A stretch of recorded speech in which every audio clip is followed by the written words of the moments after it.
गरुड़ पुराण अध्याय 3। गरुड़ जी ने कहा, हे केशव, यम मार्ग की यात्रा पूरी करके यम के भवन में जाकर पापी किस प्रकार की यातना को भोगता है वह मुझे बतलाइए। स्वागत है दोस्तों आपका हमारे चैनल द यूनिक वर्ल्ड में। श्री भगवान उवाच। श्री भगवान बोले, हे बिंता के पुत्र गरुड़, मैं नरक यातना को आदि से अंत तक कहूँगा, सुनो।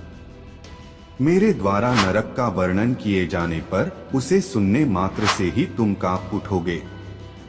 हे कश्यप नंदन, बहुभीतिपुर के आगे 44 योजन में फैला हुआ धर्मराज का विशालपुर है।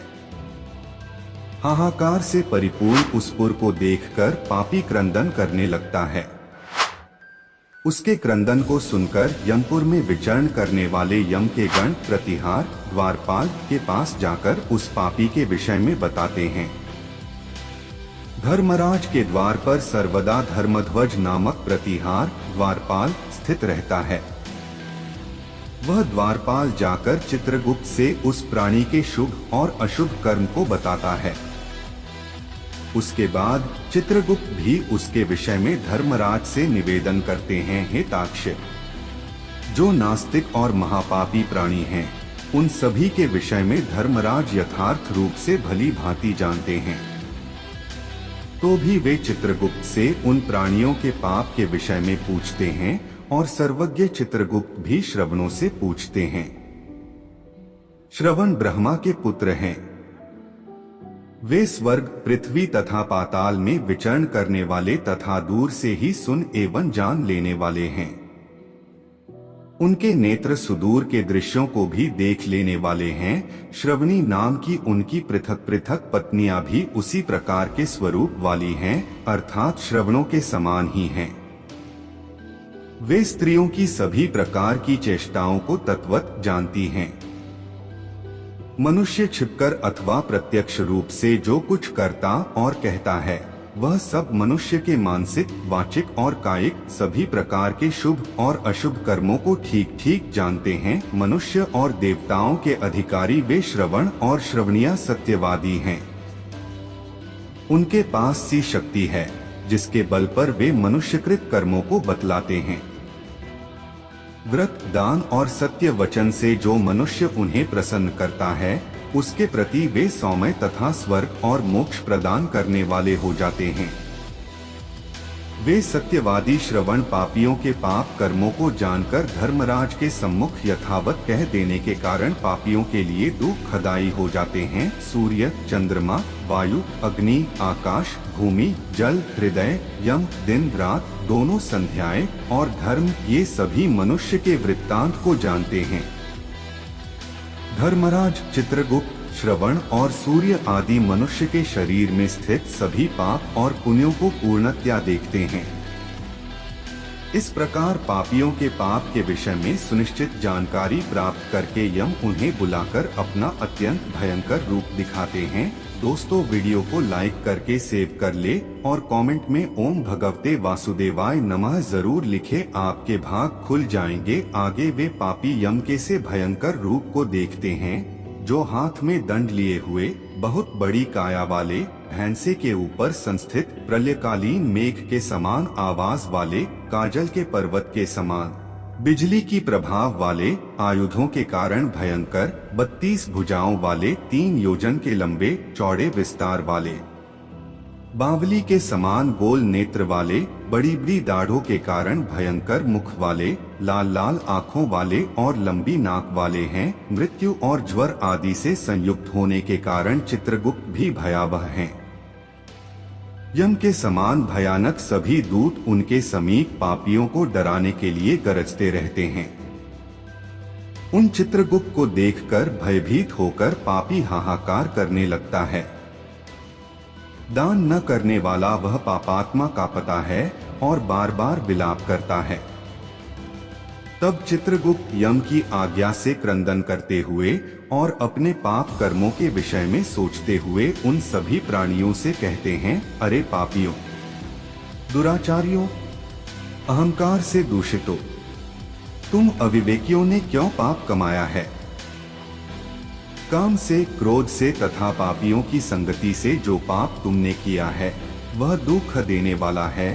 फिर हे मूर्ख जनों, तुमने वह पाप कर्म क्यों किया? पूर्व जन्म में तुम लोगों ने जिस प्रकार अत्यंत हर्ष पूर्वक पाप कर्मों को किया है, उसी प्रकार यातना भी भोगनी चाहिए। इस समय यातना भोगने से क्यों पराडमुख हो रहे हो? तुम लोगों ने जो बहुत से पाप किए हैं, वे पाप ही तुम्हारे दुख के कारण हैं। इसमें हम लोग कारण नहीं हैं। मूर्ख हो या पंडित, दरिद्र हो या धनवान और सबल हो या निर्बल, यमराज सभी से समान व्यवहार करने वाले कहे गए हैं। चित्रगुप्त के इस प्रकार के वचनों को सुनकर वे पापी अपने कर्मों के विषय में सोचते हुए निश्चिष्ट होकर चुपचाप बैठ जाते हैं। धर्मराज भी चोर की भांति निश्चल बैठे हुए उन पापियों को देखकर उनके पापों का मार्जन करने के लिए यथोचित दंड देने की आज्ञा करते हैं। इसके बाद वे निर्दयी दूत उन्हें पीटते हुए कहते हैं, हे पापी, महान घोर और अत्यंत भयानक नरकों में चलो।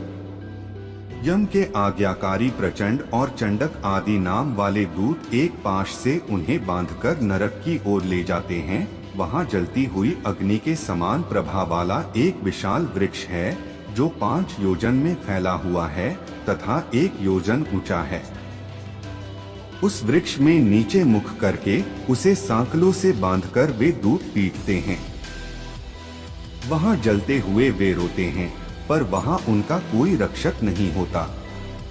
उसी शाल्मली वृक्ष में भूख और प्यास से पीड़ित तथा यमदूतों द्वारा पीटे जाते हुए अनेक पापी लटकते रहते हैं।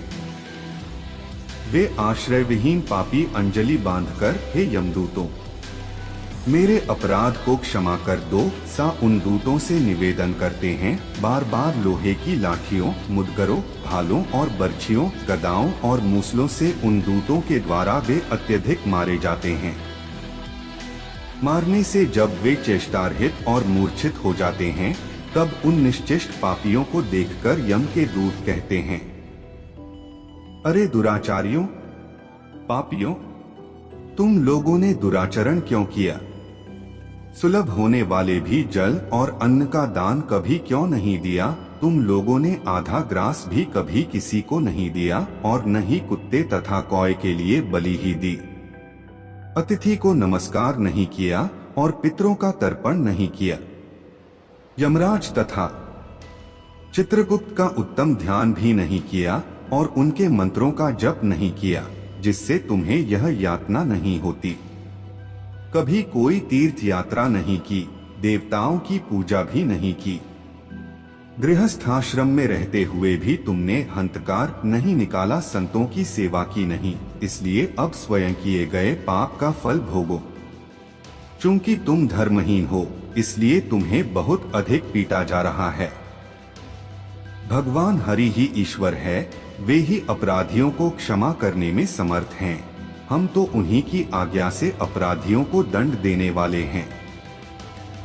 सा कहकर वे दूत निर्दयता पूर्वक उन्हें पीटते हैं और उनसे पीटे जाने के कारण वे जलते हुए अंगार के समान नीचे गिर जाते हैं। गिरने से उस शाल्मली वृक्ष के पत्तों से उनका शरीर कट जाता है। नीचे गिरे हुए उन प्राणियों को कुत्ते खाते हैं और वे रोते हैं। रोते हुए उन पापियों के मुख में यमदूत धूल भर देते हैं तथा कुछ पापियों को विविध पाशों से बांधकर मुदगरों से पीटते हैं। कुछ पापी आरे से काष्ठ की भांति 2 टुकड़ों में किए जाते हैं और कुछ भूमि पर गिराकर कुल्हाड़ी से खंड खंड किए जाते हैं। कुछ को गड्ढे में आधा गाड़कर सिर में बाणों से भेदन किया जाता है। कुछ दूसरे पेरने वाले यंत्र में डालकर इक्षुगंड गन्ने की भांति पेरे जाते हैं। कुछ को चारों ओर से जलते हुए अंगारों से युक्त उल्मुख जलती हुई लकड़ी से ढक करके लौहपिंड की भांति धधकाया जाता है। कुछ को घी के खौलते हुए कड़ाही में, कुछ को तेल के कड़ाहे में तले जाते हुए बड़े की भांति इधर उधर चलाया जाता है। किन्हीं को मतवाले गजेंद्रों के सम्मुख रास्ते में फेंक दिया जाता है। किन्हीं को हाथ और पैर बांधकर अधोमुख लटकाया जाता है। किन्हीं को कुएं में फेंका जाता है। किन्हीं को पर्वतों से गिराया जाता है, कुछ दूसरे कीड़ों से युक्त कुंडों में डुबो दिए जाते हैं, जहां वे कीड़ों के द्वारा व्यथित होते हैं। कुछ पापी वज्र के समान चोंच वाले बड़े बड़े कौओं, गीधों और मांसभोजी पक्षियों द्वारा शिरोदेश में, नेत्र में और मुख में चोंचों से आघात करके नोचे जाते हैं। कुछ दूसरे पापियों से ऋण को वापस करने की प्रार्थना करते हुए कहते हैं, मेरा धन दो, मेरा धन दो। यमलोक में मैंने तुम्हें देख लिया है, मेरा धन तुम ही ने लिया है। नरक में इस प्रकार विवाद करते हुए पापियों के अंगों से सरसियों द्वारा मांस नोचकर यमदूत उन्हें देते हैं। दोस्तों, हमारे channel the unique world subscribe जरूर कर लें।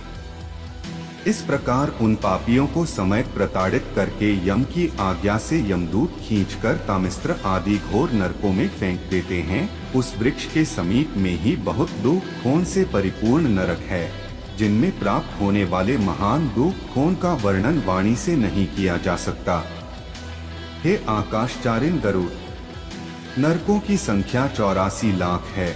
उनमें से अत्यंत भयंकर और प्रमुख नरकों की संख्या 21 है। तामिस्त्र, लोशंकु, महारौरव, शाल्मली, रौरव, कुडमल, कालसूत्रक, पूतिमृत्तिक, संघात, लोहितोद, सविश, संप्रतापन, महानिरय, काकोल, संजीवन, महापथ, अवीची, अंधतामिस्त्र, कुंभीपाक, संप्रतापन तथा तपन, ये 21 नरक हैं। अनेक प्रकार के पापों का फल इनमें प्राप्त होता है और ये यम के दूतों से अधिष्ठित हैं। इन नरकों में गिरे हुए मूर्ख, पापी, अधर्मी जीव कल्पपर्यंत उन नरकयातनाओं को भोगते हैं। तामिस्त्र और अंधतामिस्त्र तथा रौरवादी नरकों की जो यातनाएं हैं, उन्हें स्त्री और पुरुष पारस्परिक संग से निर्मित कर भोगते हैं।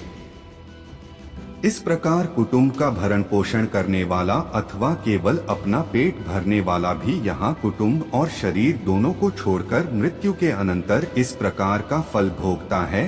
प्राणियों के साथ द्रोह करके भरण पोषण किए गए अपने स्थूल शरीर को यहीं छोड़कर पाप कर्म रूपी पाथेय के साथ पापी अकेला ही अंधकारपूर्ण नरक में जाता है।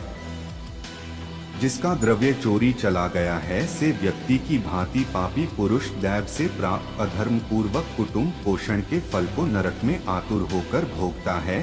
केवल अधर्म से कुटुंब के भरण पोषण के लिए प्रयत्नशील व्यक्ति अंधकार की पराकाष्ठा अंधतामिस्त्र नामक नरक में जाता है। मनुष्यलोक के नीचे नरकों की जितनी यातनाएं हैं, क्रमश उनका भोग भोगते हुए वह पापी शुद्ध होकर पुनः इस मर्त्यलोक में जन्म पाता है। इस प्रकार गरुड़ पुराण के अंतर्गत सारोद्धार में यमयातना निरूपण नामक 3रा अध्याय पूर्ण हुआ। दोस्तों, वीडियो कैसा लगा कमेंट में जरूर बताएं। यह वीडियो अपने दोस्तों को जरूर शेयर करें। वीडियो देखने के लिए धन्यवाद।